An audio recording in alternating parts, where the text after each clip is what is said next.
디즈니랜드에는 누군가 인간의 유골을 뿌린다는 무서운 괴담이 있습니다. 이런 무서운 소문 때문인지 몰라도 한 번쯤 디즈니랜드를 방문한 사람들 사이에서 귀신을 목격했다는 수많은 증언들이 쏟아지게 되죠.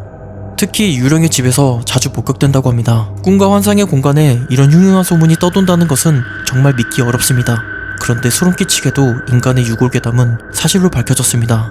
범인은 다름 아닌 일반 관람객들이라고 하는데요. 이들은 화장한 가족이나 친구의 뼈가루를 몰래 들고 와 연못이나 잔디에 뿌리거나 심지어 퍼레이드나 놀이기구를 탈 때도 뿌린다고 합니다. 이상하게도 유령의 집에 가장 많이 뿌린다고 하는데요. 이런 기이한 행동을 하는 관람객들은 한 달에 한 번꼴로 보안카메라에 포착된다고 하죠. 뿌려진 뼈가루는 미세먼지를 처리하는 헤파 필터가 달린 진공청소기를 사용해서 처리할 정도로 공기가 매우 탁해진다고 합니다. 그렇다면 유족들은 왜 이런 소름 끼치는 행동을 하는 걸까요?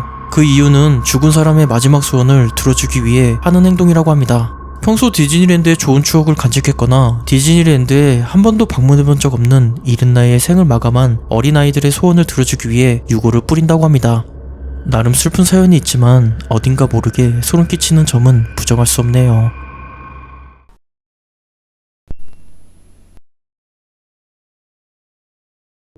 (1969년에) 개장한 유령의 집. 현재까지도 디즈니랜드에서 가장 인기 있는 놀이기구 중 하나입니다. 하지만 이곳에 무서운 소문이 존재합니다. 사건은 유령의 집이 개장하기 전인 60년대 초반에 있었던 일입니다. 디즈니 측은 관객들이 유령의 집에서 어느 정도 공포를 느끼는지 조사하기 위해 체험관을 열었는데요. 하지만 관객 중 한 명이 심장마비로 사망하는 사건이 발생하게 되죠. 사망 원인은 너무 무서웠기 때문이라고 합니다. 성인이 사망할 정도면 아이들에게는 엄청난 영향을 끼칠 수 있는 무서운 놀이기구라는 생각이 듭니다. 현재 운영되고 있는 유령의 집의 공포나이더는 사건이 발생하고 정식으로 개장되었을 때 순한 맛으로 개선되어 현재까지 운영되고 있다고 합니다. 과연 당시 체험관의 유령의 집은 얼마나 무서웠길래 관객을 사망에 이르게 한 걸까요?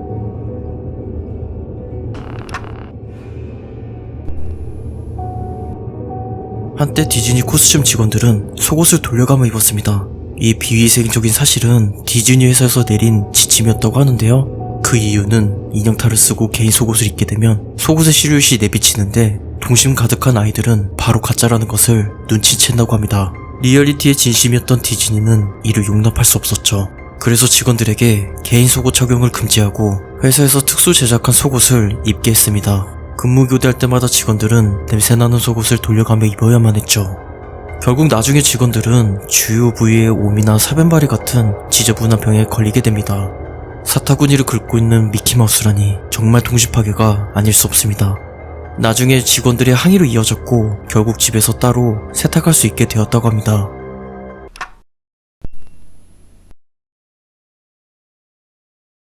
이번 영상은 타워 오브 테러라는 놀이기구에 포착된 유령 영상입니다. 기술자가 혼자 점검을 위해 앉아있는 모습이 카메라에 포착되었는데요. 하지만 그는 혼자가 아니었습니다. 영상을 한번 보겠습니다.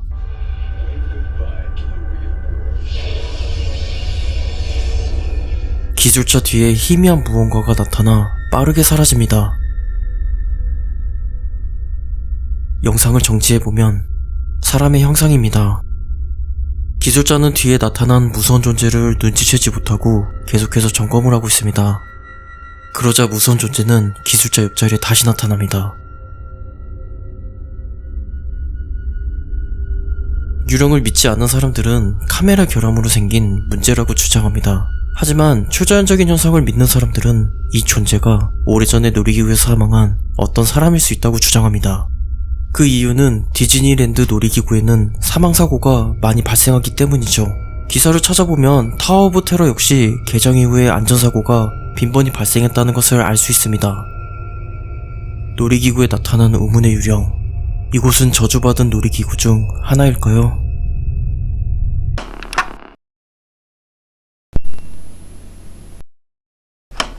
디즈니랜드에 폐가가 존재합니다. 처음에 인기 있던 놀이기구가 경영적인 이유나 어떤 불미스러운 사고로 인해 문을 닫게 되면 그대로 버려진다고 합니다. 리버컨트리도 그중 하나였죠. 1976년에 개장한 리버컨트리는 디즈니랜드의 첫 번째 워터파크였습니다. 하지만 개장 이후 3명의 아이들이 사망하는 사고가 발생하게 되죠. 첫 번째 사고는 1980년에 11살짜리 소년이 담수에서 번식하는 아메바에 감염되어 사망하게 됩니다. 소년을 사망에 이르게 한 아메바는 글레리아 파울러리, 뇌를 파먹는 기생충으로 알려져 있죠. 이 아메바는 주로 호수나 강에서 수영하는 사람의 코를 통해 뇌로 들어가 조직을 파괴합니다. 아직 치료제가 없기 때문에 침투 후 치사율이 97%가 넘는다고 하죠. 한때 미국에서는 수돗물에서 이 아메바가 발견되어 재난사태까지 선포될 정도였다고 합니다. 이후에 2명의 아이들은 호수의 깊이를 가늠하지 못해 익사로 사망하게 되죠. 이런 사고에도 불구하고 리버컨트리는 10년 동안 운영하다가 결국 2001년에 문을 닫게 됩니다. 현재는 이끼와 곰팡이가 낀 낡은 폐가의 모습으로 남아있다고 합니다.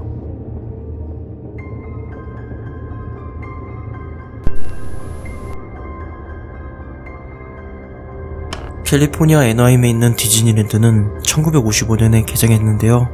당시에는 납성분이 포함된 페인트가 건물에 주로 사용되던 때였습니다. 디즈니랜드의 모든 구조물에도 납성분의 페인트가 사용되었었죠. 납성분은 인간에게 암을 유발하는 물질로 알려져 있습니다. 특히 아이들에게는 행동 이상을 유발하거나 지능 발달의 문제를 일으킬 수 있다고 하죠.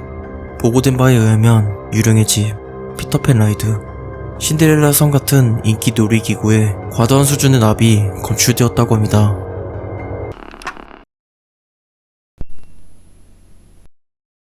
(1974년에) 개장한 아메리카 싱즈. 이 놀이기구는 동물 애니메트로닉스가 노래를 부르는 뮤지컬 형식의 놀이기구입니다. 새로운 방식의 놀이기구였기 때문에 당시 사람들에게 많은 관심을 받은 놀이기구였죠. 이 영상은 아메리카 싱즈가 개장하고 몇 주 정도 지난 후에 촬영된 영상이라고 하는데요. 하지만 조명이 꺼질 때 이상한 사건이 발생하게 됩니다.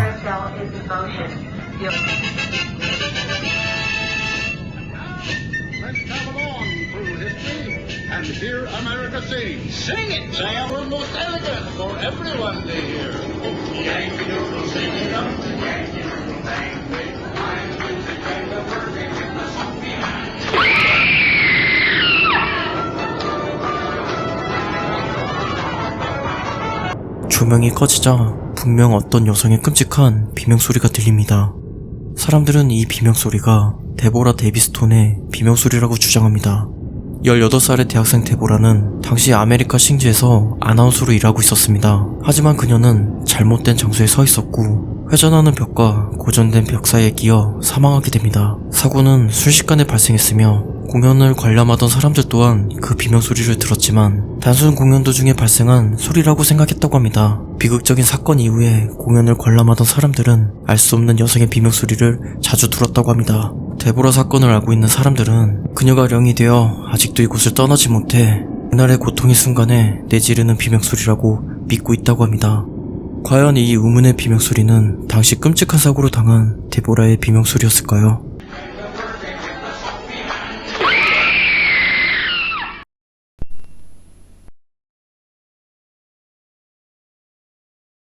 (1967년에) 개장한 캐리비안 해적. 월트 디즈니가 죽기 전에 직접 디자인에 참여한 마지막 놀이기구입니다. 이곳에는 해적의 음산하고 기괴한 분위기를 연출하기 위해 수많은 해골들이 존재합니다. 하지만 이 해골들이 사실은 실제 사람의 뼈라는 무서운 이야기가 있습니다. 당시 리얼함을 강조했던 월트 디즈니에게는 리얼함이 떨어지는 가짜 해골은 캐리비안 해적의 음산한 분위기를 연출하기에는 부족했습니다. 결국 캘리포니아 의료센터의 도움으로 의료 실습에 사용되는 실제 사람의 뼈를 캐리비안 해적의 소품으로 사용하게 되죠.